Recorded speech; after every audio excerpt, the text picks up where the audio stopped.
ઘરની સફાઈનું અભિન્ન અંગ અને શોભામાં અભિવૃદ્ધિ કરતી સાવરણીના પરંપરાગત વ્યવસાય સાથે જોડાયેલા વ્યવસાયકારો હાલ આર્થિક તંગીનો સામનો કરી રહ્યા છે, ત્યારે આ વ્યવસાયને બચાવવા માટે સરકાર આગળ આવે તેવી માંગ કરવામાં આવી રહી છે। સાવરણી ઘરની શોભામાં અભિવૃદ્ધિ કરે છે એવું કહેવામાં અતિશયોક્તિ નથી, કારણ કે સાવરણીથી ઘરની સાફ સફાઈ થાય છે, પરંતુ હાલ સાવરણી બનાવવાનો વ્યવસાય મૃતપાય અવસ્થામાં પહોંચ્યો છે। અંકલેશ્વર નજીક નેશનલ હાઈવે પર આવેલ મુલર ચોકલી પાસે પડાવ નાખી કેટલાક પરિવારો સાવરણી બનાવવાનો વ્યવસાય કરે છે। મૂળ મહીસાગર જિલ્લાના વાડી સમાજ દ્વારા વ્યવસાય કરવામાં આવે છે। અહીં તેઓ દ્વારા સાવરણી બનાવવામાં આવે છે અને ત્યારબાદ તેને બજારમાં વેચવામાં આવે છે। એક સાવરણી બનાવતા અડધોથી પોણો કલાક જેટલો સમય લાગે છે। જો કે આજના આધુનિક યુગમાં સાવરણી વિસરાઈ રહી છે। સાવરણીનું સ્થાન વેક્યુમ ક્લીનરે લીધું છે, જેના કારણે સાવરણીનું વેચાણ થતું નથી। અનેક પરિવારો છેલ્લા ઘણા વર્ષોથી આ વ્યવસાય સાથે જોડાયેલા છે।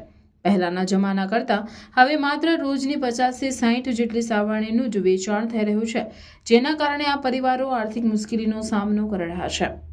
આ અંગે સાવરણી બનાવનાર પરબતભાઈએ જણાવ્યું હતું કે એક સાવરણી પાછળ તેઓને 4 થી 5 રૂપિયા મળે છે, જેના કારણે જીવન નિર્વાહ કરવો મુશ્કેલ થઈ પડ્યો છે।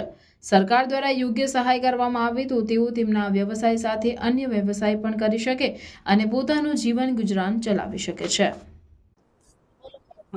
મારું નામ પર્વત છે। અમે આ સાવરણીનો ધંધો કરીએ છીએ। એક ઝાડુ પાછળ અમને 5-6 રૂપિયા મળે છે।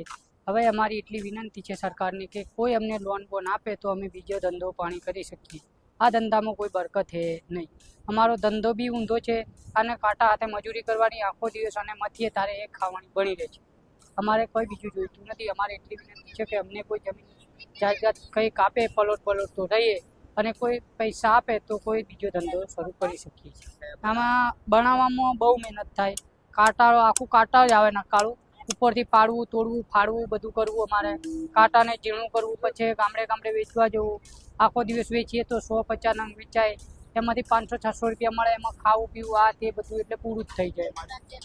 એટલે અમારી એટલી વિનંતી છે કે કોઈ જમીન થોડી ઘણી આપે અને સરકાર કોઈક મદદ કરી શકે તો અમે બીજો ધંધો ચલાવી શકીએ। ઓછું થઈ ગયું। 100%માંથી 25% થઈ ગયું। અત્યારે પીછી ચાલે। ટાઇલ્સના મકાનો થઈ ગયા। પહેલાં લીપણના મકાન હતા તો અમારે 200-300 નંગ નીકળી જતા હતા। અત્યારે તો પીછી ચાલુ થઈ ગઈ એટલે 150 નંગ નીકળી જાય દાળ। એવું બધું છે। ધર્મપ્રેમી ગુરુ ભાઈઓ બહેનો તથા ભક્તજનોને જણાવવાનું કે સનાતન ધર્મ પરિવારના ગાદીપતિ સદગુરુ મહારાજ પરમ પૂજ્ય શ્રી સોમદાસ બાપુ પ્રેરિત 50મા શરદ પૂર્ણિમા દશેરા મહોત્સવ નિમિત્તે શ્રીમદ ભાગવત જ્ઞાન યજ્ઞ કથા તથા સત્સંગ હરિકીર્તન કાર્યક્રમનું ભવ્ય આયોજન કરવામાં આવ્યું છે।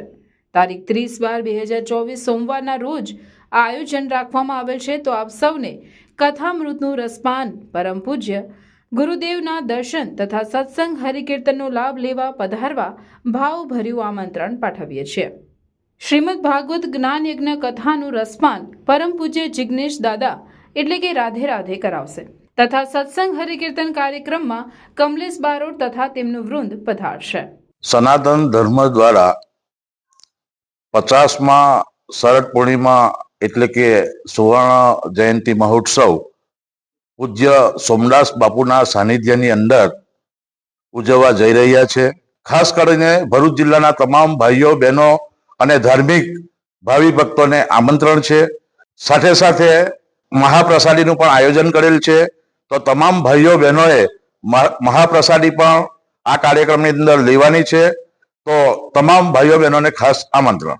શોભાયાત્રા બપોરે 3 કલાકે ગામ નવેઠા સોમદાસ બાપુ ડેરી ફાર્મથી નીકળી કેસરોલ મુકામે પહોંચશે। તો મહાપ્રસાદી સાંજે 5 કલાકે અને મહાઆરતી સાંજે 7 કલાકે યોજાશે। પૂજ્ય બાપુશ્રીની અમૃતવાણી રાત્રે 8 કલાકે અને કથાનો પ્રારંભ રાત્રે 8:30 કલાકે થશે। તો સત્સંગ હરિકીર્તન કાર્યક્રમ કથાના વિરામ બાદ યોજાશે। શુભ સ્થળ કેસરોલ, તાલુકો જિલ્લો ભરૂચ, દહેજ રોડ ટોલનાકાની બાજુમાં।